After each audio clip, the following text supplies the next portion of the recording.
కవిత arrest, ED ప్రకటనపై ఆప్ fire.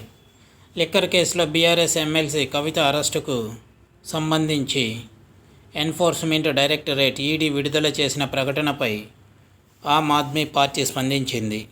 ED Bharatiya Janata party విభాగంలా పనిచేస్తుందని ఆప్ నేతలు fire అయ్యారు. తమ పార్టీ నేతలకు కవిత 100 కోట్లకు పైగా ముడుపులు చెల్లించారని ఈడీ ఎలా ప్రకటన చేస్తుందని మండిపడ్డారు.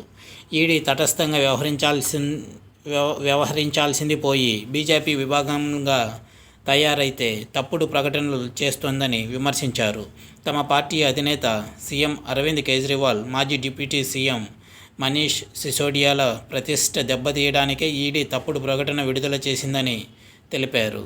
లిక్కర్ స్కామ్లో 100 కోట్ల చెల్లింపులు జరిగాయని విషయాన్ని సుప్రీంకోర్టు ఇప్పటికే కొట్టిపారేసిందని ఆప్ నేతలు గుర్తు చేశారు. ఇప్పటి వరకు ఈ కేసులో 500కు పైగా సోదాలు జరిపిన ఈడీ ₹1 కూడా పట్టుకోలేకపోయిందని, ఈ నిరాశ నిస్పృహలతోనే ఈడీ కవిత అరెస్టుపై ఇలాంటి ప్రకటనలు చేస్తోందన్నారు. ఢిల్లీ లిక్కర్ పాలసీ కేసులో కవితను ఇటీవలే అరెస్టు చేసిన ఈడీ కోర్టు అనుమతితో కస్టడీకి తీసుకొని విచారిస్తున్న విషయం అందరికీ తెలిసిందే. ఇది వ్యూవర్స్.